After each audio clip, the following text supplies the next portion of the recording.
शिशु संगोपन संस्था संचलित सविता रमेश फिरोदिया प्रशाला Ahmednagar standard 5th subject English the magic herb. Good morning students. Today we are going to learn a funny story. The name of the story is The Magic Herb म्हणजे जादूची वनस्पती. Do you heard any funny story? I know that every child love to hear or read funny stories. In this story we learn about a magic. Let's learn the story in detail. Knock, knock, knock. Someone was knocking on the door of the inn. Inn म्हणजे खानावळ. It was already getting dark outside.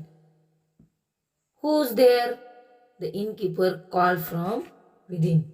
Talk talk talk. त्या खानावळीचा दरवाजा कोणीतरी ठोठावत होते. बाहेर यापूर्वीच अंधार पडायला सुरुवात झाली. कोण आहे? खानावळीचा मालक आतून ओरडला. I am a poor, tired merchant. I want to spend the night at the inn, said the man outside. The innkeeper was not pleased to that the man was poor, but all the same, he opened the door and brought him inside. The merchant wore simple garments and carried only a simple cloth bag on his back. मी एक गरीब थकलेला व्यापारी आहे.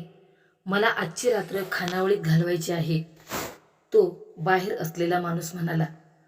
तो माणूस गरीब आहे हे ऐकून त्या खानावळ मालकाचा फारसे बरे वाटले नाही.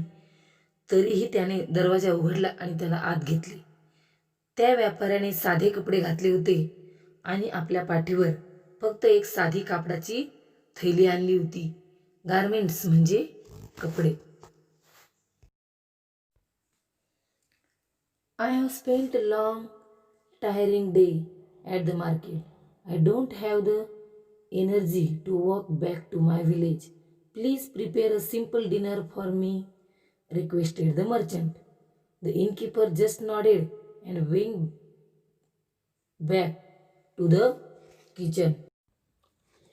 तो बाहेरून आलेला व्यापारी खूप थकलेला होता. तो त्या खानावळ मालकाला म्हणाला, मी आज खूप दमलो आहे. मी आता माझ्या गावाकडे परत जाऊ शकत नाही. कृपया तुम्ही माझ्यासाठी रात्रीचं जेवण बनवा ना. आणि असे म्हणून तो इनकीपर स्वयंपाकघरात निघून गेला. What's the point in serving such beggarly customers. Beggarly म्हणजे भिकारडा, घाणेरडा. He calls himself a merchant, but look at his clothes. Look at his bag. His shoes are all worn out. He has to carry his merchandise. Merchandise म्हणजे स्वतःच्या वस्तू किंवा सामान. Himself cannot afford a servant. तो स्वतःचा नोकर सुद्धा ठेवू शकत नाही. Cannot afford even a good meal. तो स्वतः चांगलं जेवण सुद्धा करू शकत नाही. अशी तक्रार तो खानावळ मालक आपल्या पत्नीला करू लागला. त्या भिकारड्या दरिद्री व्यापाऱ्याला पाहून त्या खानावळ मालकाला आणि त्याच्या बायकोला खूप राग आला होता आणि ते त्याच्याविषयी, त्याच्या दरिद्रीपणाविषयी चर्चा करत होते. You are right, said his wife. She was as greedy and unkind as her husband. We cook a good meal for him, give him a place to sleep, and what is he going to pay in return? Just a couple of coins, maybe. Why did you take him in? Drive him out. तुमचे म्हणणे बरोबर आहे. त्याची पत्नी त्या खानावळला म्हणाली की तिच्या नवऱ्यासारखीच लोभी आणि खूप निष्ठुर निर्दयी होती. आपण त्याच्याकरता जेवण शिजणार, त्याला झोपायला जागा देणार आणि त्या बदल्यात तो आपल्याला कितीसे पैसे देणार? कदाचित केवळ 2 फुटके नाणी. तुम्ही त्याला आतच का घेतले? त्याला हकलवून लावा. त्या खानावळवाल्याची बायको त्याच्याशी वाद घालत होती, भांडत होती. No no said the innkeeper. That is not good for our occupation. आपल्या प्रतिष्ठेला ते शोभत नाही त्याला हाकलून देणं. But I have an idea, a very clever idea. I have this magic herb. माझ्याकडे ही जादूची वनस्पती आहे. I bought it long ago. मी खूप वर्षापूर्वी ही जादूची वनस्पती घेऊन आलो होतो. Whoever eats this herb forgot something. We will cook a good meal for this fellow. Fellow म्हणजे व्यक्ती. And add the magic herb to it. तो खानावळवाला मालक म्हणतो, आपण काय करूयात, ही जी मी वनस्पती आणली आहे ती त्याच्या जेवणामध्ये टाकूयात. हे वनस्पती खाल्ली की तो त्याची काहीतरी वस्तू इथे विसरून जाईल. Then he sure to forgot some of his merchandise here tomorrow. त्याची काहीतरी मौल्यवान वस्तू किंवा मौल्यवान सामान तो नक्कीच इथे विसरून जाईल. ते दोघेही आपापसात चर्चा करत होते आणि त्या व्यापाऱ्याच्या जेवणामध्ये त्यांनी ती जादूची वनस्पती टाकली आणि ते जेवण त्याला दिले. How clever you are, exclaimed the wife. पहा, इथे त्या व्यापाऱ्याच्या बायकोच्या तोंडचे वाक्य उद्गारवाचक एक्सक्लेमेशन मार्क देऊन लिहिलेले आहेत आणि डबल इन्व्हर्टेड कॉमामध्ये ते वाक्य लिहिलं आहे. Yes, what else can he forgot? He has just his merchandise with him. Maybe he will forgot all of it and leave it behind here. It will surely be ours tomorrow. तो नक्कीच काहीतरी मौल्यवान वस्तू इथे विसरून जाईल आणि ते आपल्या मालकीचं होऊन जाईल. अशी चर्चा ते खानावळवाले मालक दोघे एकमेकात करत होते. So that's what the greedy couple did. Greedy म्हणजे अतिशय लोभी, कपल म्हणजे जोडपे. ते दोघे नवरा बायको अतिशय लोभी होते. They cook a tasty meal for their customer. त्यांनी त्यांच्या ग्राहकासाठी, कस्टमर म्हणजे ग्राहक, गिराईक, खूप छान जेवण बनवले. And added the magic herb to it.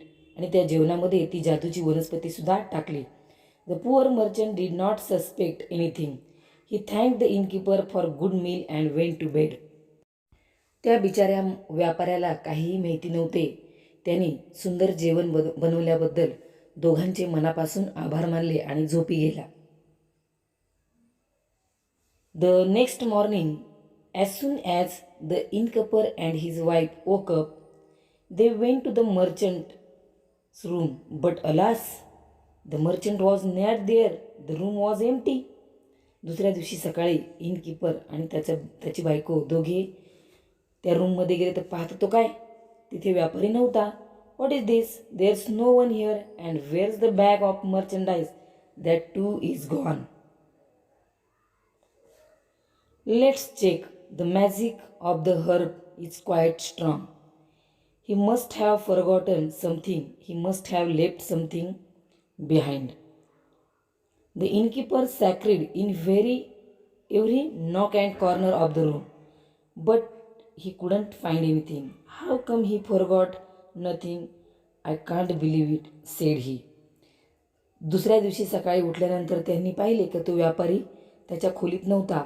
यांनी दोघांनी त्या खोलीचा कोपरा न कोपरा चेक केला, परंतु तिथे काहीही त्यांना दिसले नाही. The innkeeper search in every nook and corner of the room, but he couldn't find anything. How come he forgot nothing? I can't believe it, said he. तो का बरं कसं काही विसरला नाहीस? माझा तर विश्वासच बसत नाही. Suddenly the wife slapped herself on the forehead. We were so foolish. He has certainly forgotten something. He has forgotten to pay us. The innkeeper never used the magic herb again. त्या लोभी जोडप्याने त्या व्यापाराची room कोपरा कोपरा check केली, परंतु त्यांना काहीही सापडले नाही. आणि तेवढ्यात त्या खानावळवाल्याची बायको म्हणाली, अरे आपण किती मूर्ख आहोत. फुलिश म्हणजे मूर्ख. तो आपल्याला पैसे द्यायचे सुद्धा विसरून गेला. त्याने आपले पैसेसुद्धा दिले नाहीत. आणि हे पाहून तो व्यापारी खजील झाला आणि त्याने भविष्यात कधीही त्या जादूच्या वनस्पतीचा वापर केला नाही. विद्यार्थ्यांनो, या गोष्टीवरून आपल्या लक्षात येते की माणसाने अतिशय लोभ कधीही करू नये. अति लोभाने माणसाचा फायदा होण्यापेक्षा नुकसानच अधिक होते. Student, read and write this story again.